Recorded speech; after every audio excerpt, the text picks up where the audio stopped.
খেলা চলছে বিশ্বজুড়ে। ফুটবল, ক্রিকেট ছাড়াও খেলা রয়েছে এক দীর্ঘ ফর্দ। শুধু ফলাফল নয়, গত, আজ এবং আগামীর খেলাকে প্রেস বক্স থেকে আমরা দেখতে চাই ভিন্ন চোখে। সেই দেখাটাই দেখতে পাবেন এখন মাঠে। সঙ্গে আছি আমি নোমান আব্দুল্লাহ। শুরুতে এক নজরে দেখে নেব ক্রীড়াঙ্গনের গুরুত্বপূর্ণ খবরাখবর।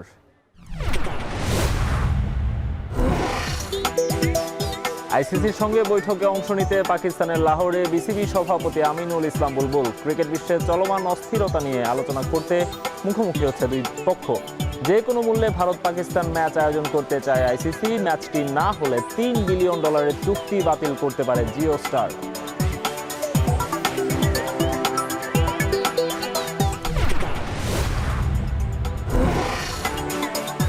দীর্ঘদিনের পুরনো ছক ভেঙে নতুন নেতৃত্বের অপেক্ষায় বাংলাদেশ। পুরো জাতির মতো 12ই ফেব্রুয়ারি নির্বাচন আর নতুন গণতান্ত্রিক সরকারের অপেক্ষা ক্রীড়াঙ্গনেও।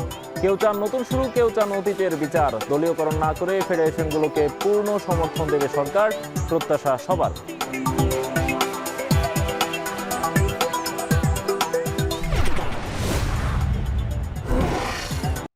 দর্শক, দেখছিলাম ক্রীড়াঙ্গনের আজকের দিনের গুরুত্বপূর্ণ খবরাখবর। এখন মাঠে আজকে আমরা আলোচনা করব বেসামাল ক্রিকেট নিয়ে।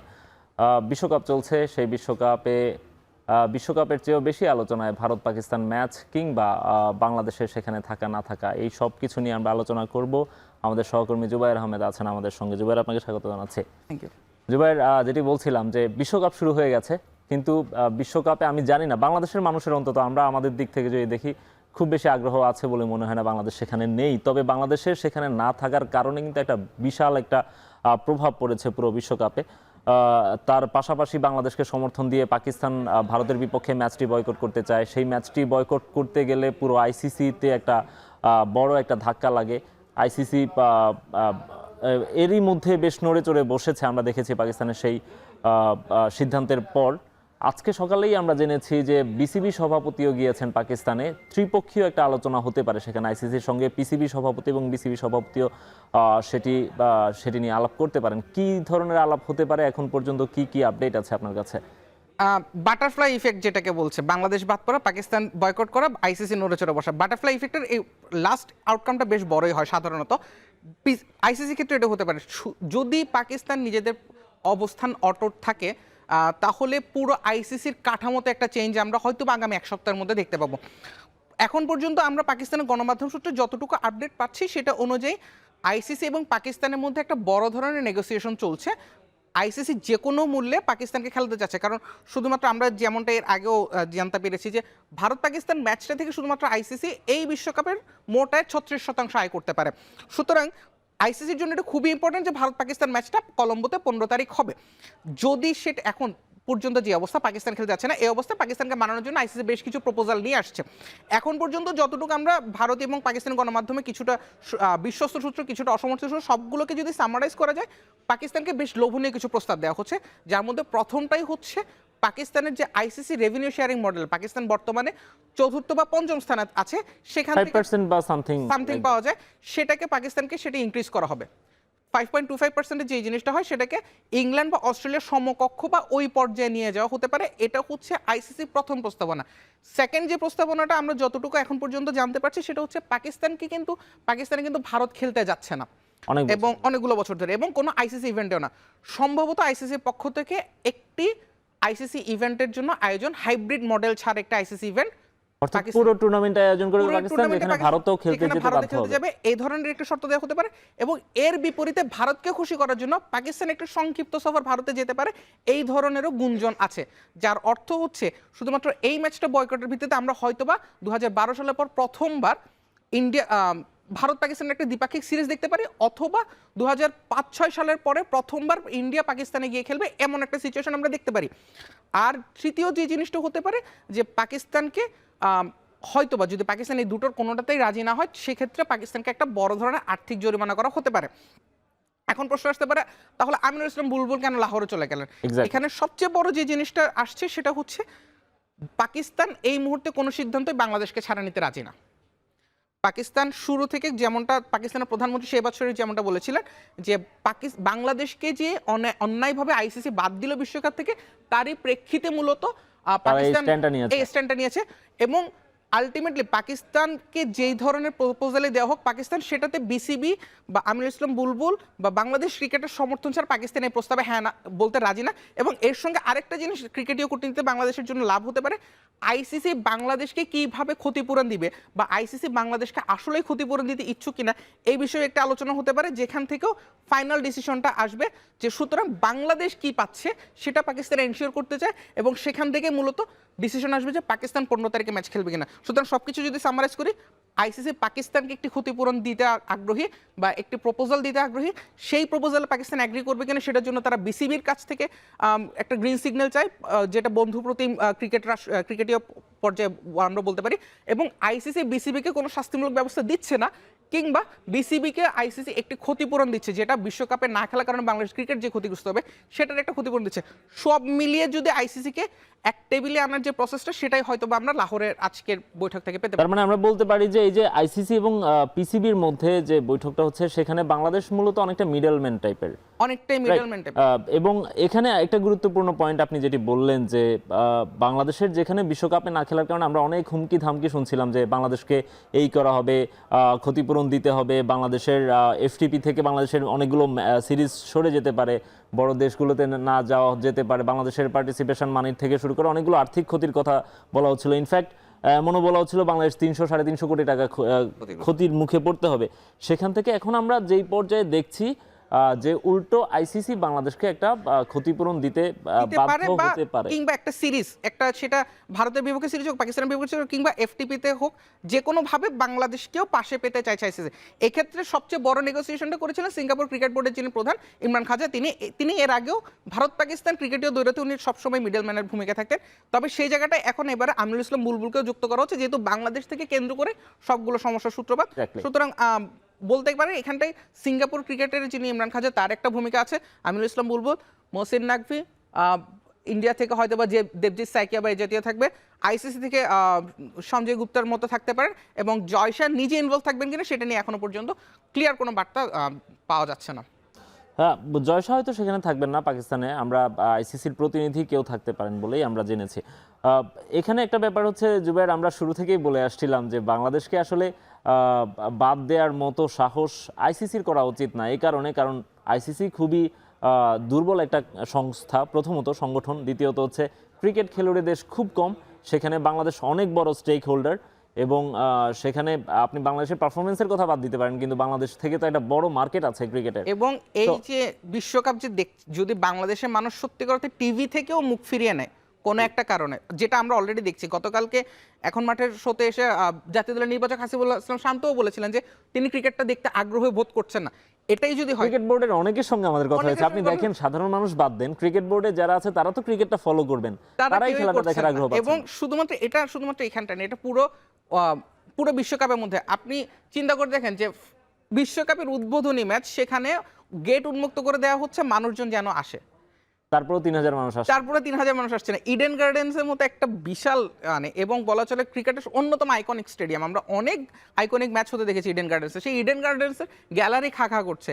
তো ওই অবস্থায় অ্যাকচুয়ালি আইসিসির পক্ষে, ইভেন যদি গতকালকে স্কটল্যান্ডের জায়গায় বাংলাদেশ থাকতো, এটুক নিশ্চিত বলা যায় ইডেন গার্ডেন্সে অন্তত 30,000 মানুষ হতো। এক্স্যাক্টলি।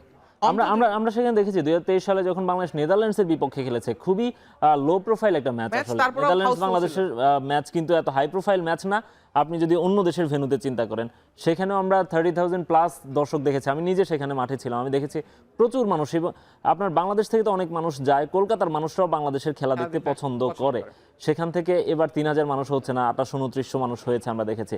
আরেকটা বড় ক্ষতি আছে, সেটা হচ্ছে জুবাইর, এই যে আমরা গতকালই দেখলাম যে গার্ডিয়ান একটা নিউজ করেছে যে জিও স্টার যে হচ্ছে আইসিসির সঙ্গে যে চুক্তিটা আছে সেটি হচ্ছে $3 বিলিয়ন 4 বছরের সার্কেলে, অর্থাৎ বাংলাদেশি অঙ্কে আপনি বললে 36-37 হাজার কোটি টাকার। এই চুক্তিটা তারা আইসিসির সঙ্গে করতে আগ্রহী না যদি ভারত পাকিস্তান ম্যাচটা না হয়, এবং ভারত পাকিস্তান ম্যাচটা না হওয়ার কারণ তো বাংলাদেশি না। সো পুরো ক্রিকেটের যে স্ট্রাকচারটা আছে সেখানে নিশ্চয়ই একটা বড় সড়ো ধাক্কা লেগে গেছে এই ঘটনাটায়।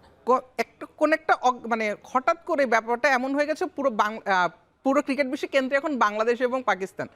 যে জিনিসটা আমরা এতদিন ধরে 3 মোড়ল রাষ্ট্রকে দেখে আসছিলাম 2014 সালের পর থেকে ক্রিকেটের স্ট্রাকচারে, সেখান থেকে হঠাৎ করে বাংলাদেশ পাকিস্তান এবং জিও হটস্টার এই ধরনের ডিসিশন নেওয়ার একটা কারণ আছে। জিও হটস্টার সাধারণত টিভি চ্যানেলে, যেটা স্টার স্পোর্টসে বলি বা সনিতে বলি, যারা অফিসিয়াল ব্রডকাস্টার, সেটা এশিয়া কাপ হোক বা বিশ্বকাপ, টিভি চ্যানেলে যে বিজ্ঞাপনের যে হারটা সেটার তুলনায় ডিজিটালে আরও বেশি, কারণ ডিজিটাল প্ল্যাটফর্মে এখন মানুষ খেলা দেখছেন বেশি এবং সেটা প্রতি 52 সেকেন্ডে তারা 10 সেকেন্ডের করে একটি বিজ্ঞাপন স্লট এল শেপে দিয়ে যাচ্ছে, যেটা আমরা টিভি ভাষায় বলি।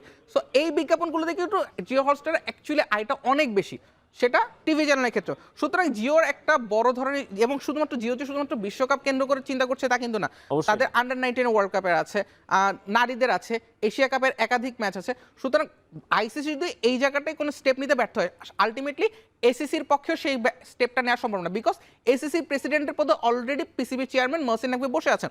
সুতরাং আইসিসিকেই মূল কাজটা করতে হবে, যেটা এসিসির সূচি সহ কনফার্ম করবে। যদি আইসিসি এই জায়গাটায় স্টেপ নিতে না পারে, তাহলে শুধুমাত্র এখানে না, 2027 বিশ্বকাপে আমরা যতটুকু জানি যে ভারত পাকিস্তান একই গ্রুপে পড়ছে না বিশ্বকাপের সূচিতে, কিন্তু এর মাঝে এশিয়া কাপ আছে, এরপরে 2031 সালে ভারত এবং বাংলাদেশ বিশ্বকাপ আয়োজন করবে, এবং হাইব্রিড মডেল, যেটা 2025 সালের হাইব্রিড মডেল অনুযায়ী 2031 সাল পর্যন্ত কিন্তু হাইব্রিড মডেলে সবগুলো খেলা চলবে।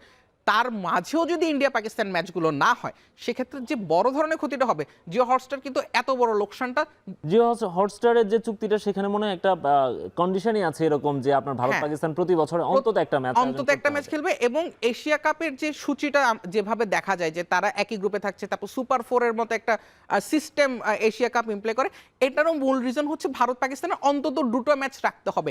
এই শর্তটা দিয়েই মূলত সনি এসিসির কাছ থেকে সম্প্রচার সত্ত্বটা কিনে নেয় এবং পরবর্তী জিও হটস্টার তাদের সঙ্গে কোলাবোরেশনে যায়। সুতরাং সব মিলিয়ে যে জিনিসটা দেখা যায় যে আলটিমেটলি ওই জায়গাটায় ইন্ডিয়া পাকিস্তান ম্যাচটাকে হতেই হবে, সেটা বছরে 2 থেকে। এবং ইন্ডিয়া পাকিস্তান ম্যাচ যদিও দেখা যায় যে হচ্ছে না, আমরা কোনো দ্বিপাক্ষিক সিরিজ দিচ্ছি না, কিন্তু গত 5-7 বছরে কিন্তু মানে 5-7 মাসের মধ্যে তার বেশ অনেকগুলো ম্যাচ খেলে ফেলেছে, সেটা বয়সভিত্তিক পর্যায়ে হোক, নারী ক্রিকেট হোক বা পুরুষ ক্রিকেট হোক। সুতরাং ইন্ডিয়া পাকিস্তান ম্যাচটা হচ্ছে এবং এটা ক্রিকেটের জন্য সবচেয়ে বড় মানি মেকিং ম্যাচ, সেটা হয়তো বা দ্বিপাক্ষিক সিরিজের দিক থেকে হচ্ছে না, কিন্তু যেটাও হচ্ছে সেটা ক্রিকেটকে এখন পর্যন্ত অক্সিজেন দিয়ে বাঁচিয়ে রেখেছে। এক্স্যাক্টলি, এবং সেই ম্যাচটা যে কোনো মূল্যে আইসিসিকে আয়োজন করতেই হবে। জুবাইর, আমরা টপিক রেখেছিলাম বেসামাল ক্রিকেট, বাংলাদেশ না খেলাতে, পাকিস্তান বয়কট করার সিদ্ধান্ত নেওয়াতে ক্রিকেটে একটা বেসামাল অবস্থা পরিস্থিতি তৈরি হয়েছে। বাংলাদেশের ক্রিকেটটাও অনেকটা বেসামাল অনেক দিন ধরেই, এই বিশ্বকাপটা না খেলার কারণে একটা প্রভাব আছে। এছাড়াও আমার মনে হয় আপনি পরিচালনা পর্ষদ দেখেন, ইন্টারনালিও অনেকগুলো সমস্যা হচ্ছে। আমরা একটু সেই সমস্যাগুলোতে যাওয়ার আগে একটু বিশ্বকাপে না খেলার কারণে বাংলাদেশ যে অন্য টুর্নামেন্ট আয়োজন করছে, বা এর আগে হচ্ছে আপনার যে প্রথম ফার্স্ট ডিভিশনের যে টুর্নামেন্ট আয়োজন করতে হয়েছে, এই টুর্নামেন্টগুলো কিন্তু বিসিবি আয়োজন করছে নিজেদের পকেটের টাকা খরচ করে। আমরা দেখছি যে সেগুলোতে কোনো স্পন্সর পাচ্ছে না বাংলাদেশ ক্রিকেট বোর্ড। আপনি দেখেন 3টা টুর্নামেন্ট করছে, 2টা টুর্নামেন্ট করেছে চ্যালেঞ্জ কাপ টি20, যেটা হচ্ছে ফার্স্ট ডিভিশনের যে টিমগুলো হচ্ছে খেলেনি তাদের ক্রিকেটারদেরকে নিয়ে, সেখানে 2.5 কোটি টাকার মতো খরচ করতে হয়েছে তাদেরকে। আজকে সেখানকার ফাইনাল চলতেছে।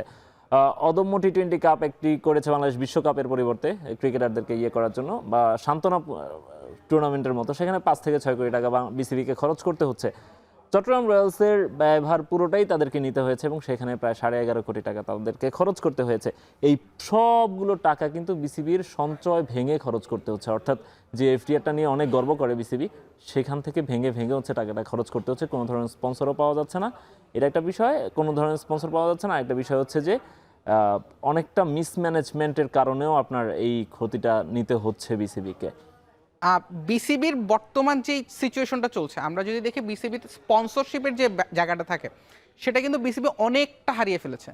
আমরা বর্তমানে যারা জাতীয় দলের স্পন্সর, তারা ঠিক আজকে থেকে 10 বছর আগেও তারাই জাতীয় দলের স্পন্সর ছিল, মাঝখানে তারা বাদ পড়ে যায়। কিন্তু 2015-16 সালে তারা জাতীয় দলের স্পন্সরশিপ নিয়েছিল 50 কোটি টাকায়, সেটা বর্তমানে 30 কোটি টাকার কিছুটা বেশি, বা 30 কোটি টাকায়।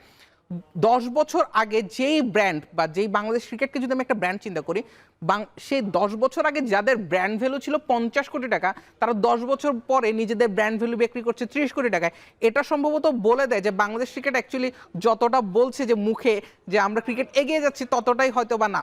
এখানে এগিয়ে যাচ্ছি না, আমার কাছে মনে হয় কি, ওই যে আমরা আলোচনা করছিলাম মাঝখানেও যে আপনি 50 কোটি টাকা 10 বছর আগে করলে এখন তো 100 কোটি হওয়ার কথা ছিল। কারণ টাকার মানের কথাও যদি আপনি চিন্তা করেন, ব্র্যান্ড ভ্যালু বাদ দেন, টাকার মান চিন্তা করলে অনেক ইনফ্লেশন হয়েছে এর মধ্যে। এবং শুধুমাত্র সেটা না, আরেকটা জিনিস যদি আমরা চেক করি, আমরা যেমনটা বারবার বেশ কিছুদিন ধরে আলোচনা হচ্ছিল যে বাংলাদেশ ক্রিকেট আইসিসি থেকে কত টাকা পায় বা কত ক্ষতি হয়। আইসিসি থেকে বাংলাদেশের আয়ের শতাংশটা 2022-23 অর্থ বছরে যেখানে 32.7 ছিল, সেটা 23-24 অর্থ বছরে এসে 66% হয়েছে। এবং বিসিবির একজন সাবেক পরিচালক এখন মাঠের এই অনুষ্ঠানে এসে বলেছিলেন যে বিসিবিকে যেই পরিমাণ খরচ হয়ে যায় সেটার পরবর্তীতে কাটছাট করে আইসিসির আয়ের উপর 80%-এর মতো নির্ভর করতে হয়। এটা কেন হচ্ছে? কারণ এই যে ঘরোয়া টুর্নামেন্টের জন্য কোনো স্পন্সরশিপ কিন্তু পাওয়া যাচ্ছে না। বিসিবি এবছরের বিপিএল থেকে টাইটেল স্পন্সর পেতে অনেকটা সময় ওয়েট করেছে। শুরুর দিকে কোনো টাইটেল স্পন্সর ছিল না, মানে বিসিবির যেটা ফ্ল্যাগশিপ আসর বলি বা বিসিবির জন্য ঘরোয়া ক্রিকেটের সর্বোচ্চ যে আসরটা বলি, সেখানে স্পন্সরশিপ পাওয়া যাচ্ছে না। একটা সময় আমরা দেখতাম বিভিন্ন বহুজাতিক বা বাণিজ্যিক প্রতিষ্ঠানগুলো, ইভেন কিছু ব্যাংকও বিসিএল বা বাংলাদেশের যে টেস্ট 4 দিনের ক্রিকেটের যে সর্বোচ্চ আসর সেখানটায় ফ্র্যাঞ্চাইজি কিনে তারা সেখানটায় টিম পরিচালনা করে, সেখানটায় পর্যন্ত এখন কোনো ধরনের কিছু নেই। পুরো টুর্নামেন্টটা বিসিবির খরচে চালাতে হচ্ছে। বিসিবির স্পন্সরশিপের জন্য যদি বলি, আগে আমাদের দেশে আমরা শোল্ডার বা স্লিভ স্পন্সর দেখতে পেতাম, একটা জার্সিতে আমরা 2 থেকে 3টা স্পন্সর দেখতে পেতাম। কিন্তু বর্তমানে দেখা যাচ্ছে একটা স্পন্সর জার্সিটা খালি থাকার কারণে হোক, একটা স্পন্সরকে কয়েক জায়গায় বসাতে হচ্ছে নামগুলো। জিনিসগুলো খুবই দৃষ্টিকটু, কিন্তু সেই সঙ্গে এটা বাংলাদেশ ক্রিকেটের যে বর্তমান যে দৈন্যদশা সেটাও প্রমাণ করে। এখানে চলে আসে আর্থিক ইস্যুর ব্যাপারটা। আর্থিক ইস্যুতে কিন্তু বর্তমানে বিসিবি বেশ ভালোভাবে বিতর্কিত, প্রচুর অনিয়ম হচ্ছে। বিসিবি পরিচালকদের মধ্যে আমরা এক ধরনের দ্বন্দ্ব দেখতে পেয়েছিলাম বেশ কিছুদিন আগে, একটা ছবি খুব নেতিবাচকভাবে চলে আসে। এই যে ব্যাপারগুলো হচ্ছে, এটা কিন্তু পুরোটাই যেখানে অর্থের ব্যাপার থাকে সেখানে জটিলতা বেশি হয়, সেখানে দ্বন্দ্ব বেশি হয়। এই একজন পরিচালক দাবি করছেন আম্পায়ারিং এর জন্য অতিরিক্ত খরচ হচ্ছে, ক্রিকেটারদের জন্য অতিরিক্ত খরচ হচ্ছে, কিন্তু এই খরচগুলো অ্যাকচুয়ালি দেখভাল করছে কারা, বা অ্যাকচুয়ালি এই খরচগুলোর আসলেই কোনো ধরনের সিস্টেমেটিক ওয়েতে পরিচালনা করা হচ্ছে কিনা, এই জিনিসগুলো যতদিন পর্যন্ত স্বচ্ছতার মধ্যে না আসবে ততদিন পর্যন্ত এই ধরনের খরচগুলো দেখতে হবে। স্পন্সররা বাংলাদেশ ক্রিকেট থেকে মুখ ফিরিয়ে রাখবেন। ফাইন্যান্স কমিটির চেয়ারম্যান আমাদের এখানে এসেছিলেন, তিনি বলেছেন তিনি স্বচ্ছতার ব্যাপারটা নিশ্চিত করতে চাচ্ছেন দেখেই অনেকগুলো ঝামেলার মুখে তাকে পড়তে হচ্ছে। পরবর্তীতে আপনার সঙ্গেও তিনি কথা বলেছেন, আমাদের সবার সঙ্গেই তার আলাপ হয়েছে। কি ধরনের সমস্যা তিনি ফেস করছেন এটা একটা প্রশ্ন। আর এটা প্রশ্ন হচ্ছে যে এই যে স্বচ্ছতাটা আনতে চাচ্ছেন সেখানে প্রতিবন্ধকতা কারা তৈরি করছে? প্রতিবন্ধকতা কারা তৈরি করছে এটা শুধুমাত্র বিসিবির ভেতরে আছে তা না, বিসিবির বাইরেও একটা ফোর্স থাকে যারা বিসিবিকে প্রভাবিত করে। এটা খুবই তিক্ত সত্য যে বাংলাদেশ ক্রিকেট বোর্ড একটা এত বড় একটা প্রতিষ্ঠান এবং স্বায়ত্তশাসিত একটা প্রতিষ্ঠান হওয়ার পরও কিছু এক্সটার্নাল ফোর্স বিসিবিকে সবসময় চাপের মধ্যে রাখে। তিনি এম নাজমুল ইসলাম আমাকে যেমনটা বলছিলেন যে আমিনুল ইসলাম বুলবুলের বর্তমান যে বোর্ড অক্টোবরের 6 তারিখ থেকে তারা আসার পর থেকে একটা দিনও শান্তিতে অফিস করতে পারেনি, তাদেরকে সেই কাজ করতে দেওয়া হচ্ছে না, তাদের কাজের পরিবেশকে বারবার বাধাগ্রস্ত করা হচ্ছে। কারা বাধাগ্রস্ত করছে এটার উত্তরে উনি বলেছিলেন যে বিসিবির ভেতরে এবং বাইরে দুইভাবে চলছে। কেন হচ্ছে? তখন উনি বলেছিলেন যে একটা অনিয়ম যখন দীর্ঘদিন ধরে চলতে থাকে সেই অনিয়মটাই নিয়ম হয়ে যায়, এবং আপনি যখন সেটাকে ব্রেক করতে চাইবেন যারা এই অনিয়মের সুবিধাভোগী তারা স্বাভাবিকভাবে সেই জায়গাটাকে বাধাগ্রস্ত করতে চাইবে। বিসিবি তো আলটিমেটলি ধারণা করা হচ্ছে যদি দুই পক্ষের কথা যদি শোনা যায়, যদি এক পক্ষের কথা থেকে আমরা যদি জাজ করি, এম নাজমুল ইসলামের সেই কথাগুলোকে যদি আমরা জাজ করি, তার মানে হচ্ছে বিসিবিতে দীর্ঘদিন ধরে যে একটা অনিয়মের চক্র চলছে সেটার সঙ্গে কিছু ক্ষেত্রে বিসিবির এক্সটার্নাল ফোর্সের অনেকে জড়িত। সেই অনিয়মটাকে যখনই উনি বাধাগ্রস্ত করতে যাচ্ছেন তখন অনিয়মের সুবিধাভোগীরা সেখানটা যাচ্ছে। আমরা এখানটায় অনেকের নামই আসতে পারে, যেমন ধরেন বেশ কিছু কমিটির বেশ কিছু উইংয়ের দেখা গেছে অস্বাভাবিক ব্যয় দেখা গিয়েছে, সেগুলোকে যখন আপনি কন্ট্রোল করতে যাবেন তখন সেই উইং যারা পরিচালনা করছেন বা সেই উইং থেকে যারা সুবিধাভোগী তাদের কাছ থেকে বাধা আসতে পারে। সুতরাং সব মিলিয়ে বিসিবিতে একটা বেশ জটিল অবস্থা চলছে, এবং সেখান থেকে কিভাবে সঠিক উপায়ে বের করতে হবে আনতে হবে সেটাও বেশ কঠিন একটা কাজ। জুবাইর, একই সঙ্গে আপনি বলছিলেন যে এই যে নাজমুল ইসলাম দাবি করেছেন বা বিসিবির বর্তমান কমিটি মনে করছে যে তাদেরকে হচ্ছে শান্তিতে কাজ করতে দেওয়া হচ্ছে না, তারাই বা কতটুকু সামর্থ্যবান বা তারাই আসলে এই সিচুয়েশনগুলো কিভাবে হ্যান্ডেল করতে পারবেন কিনা, তারা সেটি জানেন কিনা, এই সব বিষয় নিয়েও কিন্তু বিস্তর আলাপ করার সুযোগ আছে। বেসামাল ক্রিকেট নিয়ে আলাপ করছিলাম, জুবাইর আছেন আমাদের সঙ্গে। জুবাইর, আমরা বলছিলাম যে বাংলাদেশ ক্রিকেট বোর্ডে যে অস্থিরতাটা চলছে সেই অস্থিরতা সামাল দেওয়ার জন্য পরিচালক যারা আছেন, এখন যে পরিচালনা পর্ষদ আছেন, তারা আসলে কতটুকু সামর্থ্যবান, আমরা সেই প্রশ্নটা তুলেছিলাম বিরতিতে যাওয়ার আগে। আপনি আমাকে বলেন যে যে ঘটনাগুলো ঘটছে একের পর এক, আমরা শুনেছি যে প্রেসিডেন্ট বক্সে 2 পরিচালকের মধ্যে হাতাহাতি হয়েছে, এ ধরনের একটা কথা শোনা গিয়েছিল, যদিও আমাদের কাছে কোনো এভিডেন্স ছিল না। সম্প্রতি আমরা দেখলাম যে একটা ছবি ভাইরাল হয়েছে, যে ছবিতে আমরা দেখলাম একজন ফটোগ্রাফার তুলেছেন, আমরা দেখলাম যে একজন পরিচালকের দিকে আরেকজন পরিচালক আঙ্গুল তুলে কথা বলছেন, পাশেই আরও একজন পরিচালক ছিলেন, তিনি তাকে শান্ত করার চেষ্টা করছিলেন, এই ধরনের একটা সিচুয়েশন। ঘটনা হচ্ছে এই ছবিটা তোলার কারণে ফটোগ্রাফারকে ওয়ার্নিং করা হয়েছে, অথচ সমস্যাটা নিজেদের মধ্যে। আপনার কাছে কি মনে হয়, নিজেদের মধ্যে যে সমস্যাগুলো আছে সেগুলো সামাল দেওয়া বেশি গুরুত্বপূর্ণ নাকি ওই ফটোগ্রাফারকে সতর্ক করাটা বেশি জরুরি ছিল? বিসিবি সম্ভবত এখন সন্দিহান তাদের কি করা উচিত। যে সম্ভবত বিসিবি এই মুহূর্তে অনেকগুলো সমস্যা একসঙ্গে হয়ে গেলে যেটা হয়, কোনটা সমাধান করা উচিত সেটা বুঝতে পারাটা একটা দক্ষতা। বিসিবির সম্ভবত সেই দক্ষতার জায়গাটায় বড় একটা ঘাটতি আছে। তাদের অ্যাকচুয়ালি কি করা উচিত? তাদের কি ক্রিকেটারদেরকে সামাল দেওয়া উচিত যে বিশ্বকাপ খেলতে যাচ্ছে না সেজন্য, নাকি তাদের বিসিবি পরিচালকদের নিজেদের ভিতরে যে কোন্দলটা চলছে সেটা সামাল দেওয়া উচিত, নাকি সাংবাদিকদের সঙ্গে বিসিবি যে ধরনের আচরণ করছে সেটা সামাল দেওয়া উচিত, নাকি বিসিবির যে অনিয়মগুলো চলছে সেটাকে সামাল দেওয়া উচিত? এতগুলো সমস্যা যখন একসাথে হয় তখন কোন সমস্যাটা আগে সমাধান করতে হবে সেটা জানতে পারাটা উচিত ছিল বিসিবির, কিন্তু দুর্ভাগ্যজনকভাবে বিসিবি সেটা পারছে না। বিসিবির সাবেক একজন পরিচালক রফিকুল ইসলাম বাবুর সঙ্গে যখন আমি কথা বলছিলাম তখন তিনি আমাকে তাকে খুব জিজ্ঞাসা করেছিলাম এভাবে যে আপনাদের সময় পরিচালকদের মধ্যে সিচুয়েশনগুলো কেমন ছিল। তিনি আমাকে একটা কথা বলেছিলেন যে 2005 সালের বিসিবি নির্বাচনে যারা তখনকার যে ক্ষমতাসীন সরকার তাদের ঠিক অপোজিট পার্টি থেকে একজন বিসিবি পরিচালক হিসেবে এসেছিলেন এবং একজন স্বতন্ত্র প্রার্থীও বিসিবি পরিচালক নির্বাচিত ছিলেন। তবে যখনই তারা ক্রিকেট বোর্ডের ভিতরে চলে আসেন, বাইরে সে রাজনৈতিক পরিচয়টাকে তারা ফেলে এসেছেন এবং তারা নিজেদের বিভাগগুলোকে নিজেরা খুব সুন্দরভাবে অর্গানাইজ করেছেন। এবং একটা জিনিস সেখান থেকে একটা প্রমাণও আমরা দিতে পারি যে 2004-05 সময়ের যেই ক্রিকেটীয় আবহ ছিল সেটার সুফল কিন্তু বাংলাদেশ এখন পর্যন্ত পাচ্ছে। সেই সময় যারা ইয়াং কিড হিসেবে যেই সাকিব, যেই তামিম বা যেই মুশফিক মাহমুদুল্লাহকে রেডি করা হয়েছিল তারাই কিন্তু পরবর্তী বাংলাদেশ ক্রিকেট সার্ভিস দিয়েছেন। সুতরাং ক্রিকেটের বিসিবি পরিচালকদের ভিতরে সেই এনভায়রনমেন্ট, সেই স্বচ্ছতা এবং নিজেদের ভিতরে সেই সৌহার্দ্যপূর্ণ পরিবেশ থাকাটা খুব ইম্পর্টেন্ট। এই জিনিসগুলো যখন ঠিকঠাক থাকছে না, যেই ছবিটা সামনে চলে আসছে সেটার জন্য সাংবাদিককে দোষারোপ করাটা কোনোভাবেই একটা পেশাদার আচরণ বা একটা বিসিবির মতো একটা সংগঠন থেকে এই ধরনের আচরণ প্রত্যাশিত না। কারণ সাংবাদিকের এখানে আমার একটা আছে জুবায়ের, যে ক্রিকেট বোর্ড কি ফ্যাসিজম প্রতিষ্ঠা করতে চাইছে সেখানে? কারণ আমরা সাংবাদিকদেরকে সেখানে ঢুকতে দেওয়ার ক্ষেত্রে নানা রেস্ট্রিকশনস দেখছিলাম। আজকে তারা বলে দিলেন যে এইভাবে ছবি তোলা যাবে না, তাহলে সাংবাদিকরা কি করবে কি করবে না, কতটুকু যাবে কতটুকু যাবে না, সব কি তারা ঠিক করে দেবে? সাংবাদিকদের কাজে তো একটা বাউন্ডারি দেওয়া হচ্ছে, এবং যদি এই জিনিসগুলোকে বাদই দেওয়া হয় তাহলে সাংবাদিকরা কেন যাবে? বিসিবিতে সাংবাদিকদের কাজটা কি থাকে? ম্যাচ ডেতে যাবে, শুধুমাত্র ম্যাচ কভার করতে চলে যাবে। এটা কি সাংবাদিকদের কাজ? সাংবাদিকতা হতে পারে না। সাংবাদিকতার সংজ্ঞায়নে, সাংবাদিকতার প্রয়োগে, সাংবাদিকতার লক্ষ্য বা উদ্দেশ্যে এই জিনিসগুলো থাকে না যে শুধুমাত্র যা কিছু দৃশ্যমান আমি শুধুমাত্র সেটাকে দেখাবো। একজন দর্শক সে তো ম্যাচটা দেখেছে, তাহলে সে কেন একজন সাংবাদিকের ম্যাচ রিপোর্টের জন্য অপেক্ষা করবে? সেটাই। এটা একটা বিষয়। আপনি প্রেস কনফারেন্সে ডাকবেন, আপনি যা যা বলবেন সেটাকে আমি আমার একটা, সেটা নিশ্চয়ই সাংবাদিকদের কাজ না। সাংবাদিকদের কাজ কি সেটি সাংবাদিকদেরকে স্বাধীনতা দেয়া, সাংবাদিকদের কাজে সহায়তা করা এবং সাংবাদিকদের নিজেদের কাজটুকু করতে দেওয়ার সুযোগ করে দেয়া, সেটি অবশ্যই বিসিবির দায়িত্ব।